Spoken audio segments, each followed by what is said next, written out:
ultimately everything that appears, before that thing tells us something about a world or an object, it tells us about its origin. In the same way that, let's say you're watching a movie, there's an appearance in the movie, it's a landscape. Before the appearance tells us something about a landscape, a tree, a field, a mountain, a sky, it does tell us about that, but what it tells us about the landscape is secondary. What it first and foremost tells us about is the reality of the landscape, which is the screen. So the landscape, the trees and the fields and the sky, first and foremost announce the presence of the screen. And that is before the landscape tells us about the tree and the fields, it tells us about the screen. And that is true of everything in our experience. Before anything tells us something about that particular thing, be that thing a thought, a sensation, a perception, it first of all announces the presence of awareness from which or out of which it comes. In fact, things don't come from awareness or out of awareness. In other words, things don't really exist. Exist means to stand out of. Nothing truly stands out of awareness. In other words, nothing really comes from awareness or arises out of awareness. That formulation belongs to the second stage, where things seem to come out of awareness into existence. Nothing really comes into existence. Everything always stays with awareness. It never comes, and that's why, for instance, the email never really moves out of the screen to become an email. It remains the screen all the time. So then this whole force of creativity that I'm talking about doesn't exist. Everything. Yes, exactly. So, from the absolute level, we can't even say that things, objects, are celebrating their source, because we've no longer got things emerging out of a source. There are no objects emerging from the presence of awareness. But that's a very absolute point of view. If we make a concession to form, then we can say, yes, the very first thing that all form does is to tell us about the emptiness from which it comes, irrespective of what the actual form is. And that's true of all form. And the human creativity is just one little facet of that process. But there's something different about, not something different, but we could make a distinction like this about human creativity, that whereas it's true that everything ultimately reveals the presence of awareness, a kettle, a car, a Cézanne painting, garbage, a manual on how to use your computer, I mean, everything. However, there's something very specific about what's called a work of art or a work of real creativity, in that its actual purpose in life, the reason it's there in the first place, is to reveal the reality of experience.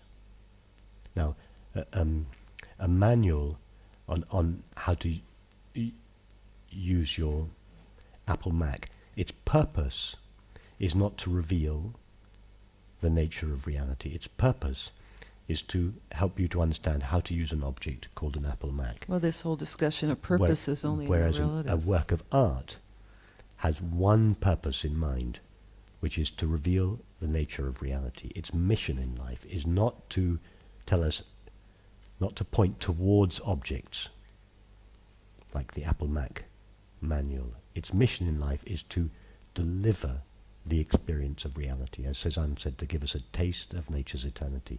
And that's what distinguishes a work of art from an object that is not a work of art. Now that is an artificial distinction. Both objects ultimately are both manifestations of exactly the same source. Both ultimately express the same source equally.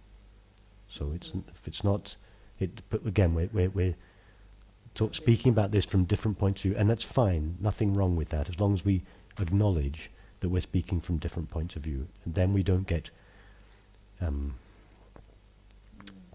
caught up with.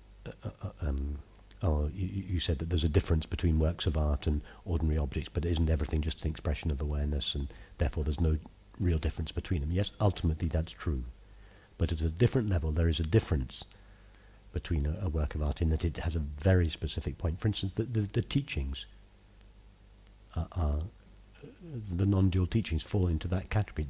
They're made out of the same stuff that an Apple Mac manual is made out of. They're just made out of words, but they have a very specific function. At that level, they're different. And at a human level, creativity is the activity that tries to reveal, express, share, celebrate the reality of our experience. That's what creativity is. That's what art is for in our culture.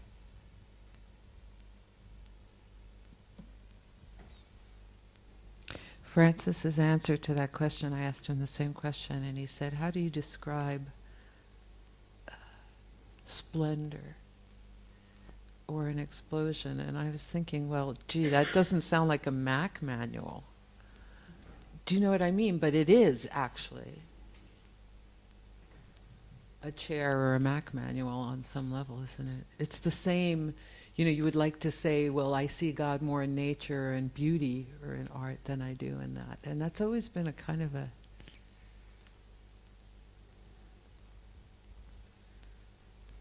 very hard to grok, this whole thing. That's why I bring up that thing about Jeff and his wife in the refrigerator. It's a tricky edge. If it seems that there is a multiplicity and diversity of objects, then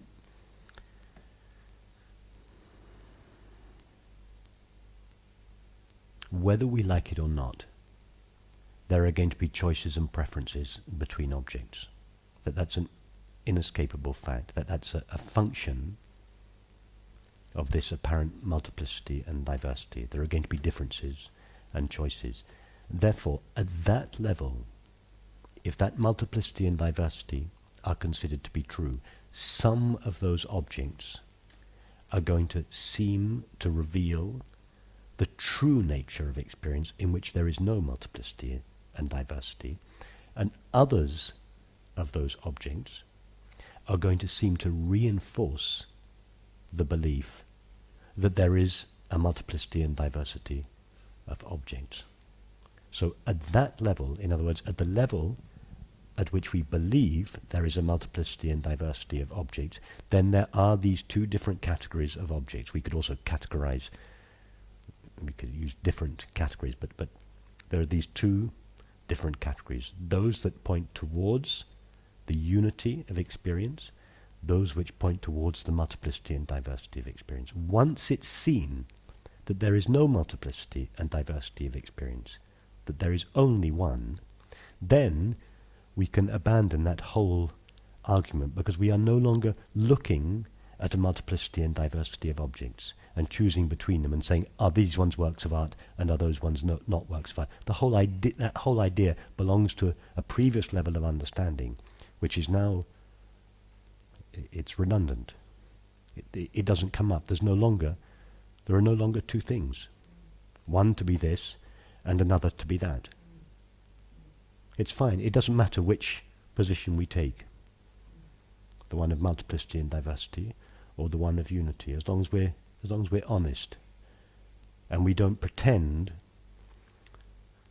We don't see a world of multiplicity and diversity and then wash a thin veneer of non-duality on top of it and say, oh, everything's all the same. I like this as much as I like that. No. If we're seeing a multiplicity and diversity of objects, then by definition we are seeing different things, we are making choices, we are having preferences. Nothing wrong with that. But to say there is a multiplicity and diversity of objects and I consider them all equally, then we're fooling ourselves. Then we're just washing a very thin veneer of Advaita over our experience. Good night. Thank you.